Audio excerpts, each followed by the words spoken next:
Hello guys, welcome to VSP aromas. ఎప్పుడు బెండకాయతో పులుసు ఫ్రైయే కాకుండా కొత్తగా సాంబార్ ఎలా చేయాలో ఒకసారి చూద్దామా? ఖచ్చితంగా ఇలా ట్రై చేసి చూడండి, నచ్చి తీరుతుంది. అది కుక్కర్లో ఒక గ్లాసు వరకు కందిపప్పును తీసుకొని అది బాగా కడుక్కోవాలి. టూ టైమ్స్ వరకు కడిగి పక్కకు తీసి పెట్టుకొని ఇప్పుడు అదే కుక్కర్లో ఆ పప్పులో 2 గ్లాసెస్ ఆఫ్ వాటర్ని యాడ్ చేసుకోవాలి. మూతేసుకొని 2-3 విజిల్స్ వచ్చేంత వరకు స్టవ్ మీద పెట్టుకోవాలి. ఇప్పుడు బెండకాయ సాంబార్ కావాల్సినటివి బెండకాయలు, ఆనియన్స్, పచ్చిమిర్చి, అలాగే టమాటా.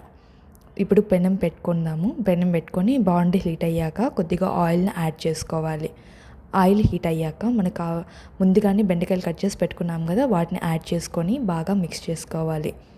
అది గోల్డ్ కలర్ వచ్చేంత వరకు బాగా ఫ్రై చేయాలి. అప్పుడే దాంట్లో ఉండే జిగురంతా పోయి మనకు మంచి ఫ్లేవర్ అనేది వస్తుంది. సాంబార్ జిగురుగా ఉండకుండా కరెక్ట్ టెక్స్చర్లో వస్తుంది. చూసారు కదా, గోల్డ్ కలర్లో కొద్దిగా కలర్ మారింది బెండకాయ. ఇప్పుడు దీంట్లో ఆనియన్స్, పచ్చిమిర్చి, టమాటాని యాడ్ చేసుకొని అవి కూడా పచ్చివాసన పోయేంత వరకు బాగా వేపుకోవాలి. కలర్ మారేంత వరకు బాగా వేపుకోవాలి. ఇప్పుడు దీంట్లోని కొద్దిగా రాక్ సాల్ట్ని యాడ్ చేసుకుందాం. ఇక్కడ రాక్ సాల్ట్ వాడాను, మీకు సాల్ట్ కావాలంటే సాల్ట్ కూడా యాడ్ చేసుకోవచ్చు. అలాగే చిటికెడు పసుపు, 1 స్పూన్ వరకు కారం కూడా తీసుకున్నాను. ఇవన్నీ పచ్చివాసన పోయేంత వరకు మనం బాగా మిక్స్ చేసుకోవాలి.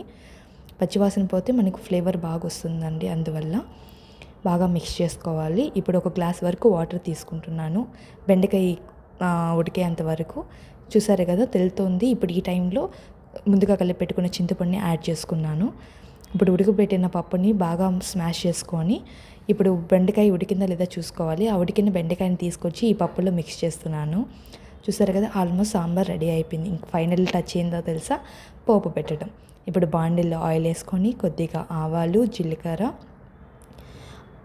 మెంతులు ఈ 3 కలిపి బాండిల్లో వేస్తున్నాను. అవి కొంచెం ఏగాక కరివేపాకు, ఆనియన్స్, ఎండుమిర్చి, తెల్లగడ్డ ఇవి కూడా తీసుకున్నాను.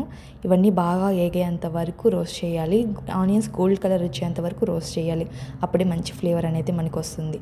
ఫైనల్గా ఉడుకుతున్న సాంబార్లో ఈ తాలింపు గింజల్ని వేసేసి బాగా మిక్స్ చేసుకోవడమే. ఫైనల్ టచ్గా కొత్తిమీర వేసేసి బెండకాయ సాంబార్ని సర్వ్ చేసుకుంటే వేడి వేడి టేస్టీ అయిన బెండకాయ sambar ready. Thank you for watching.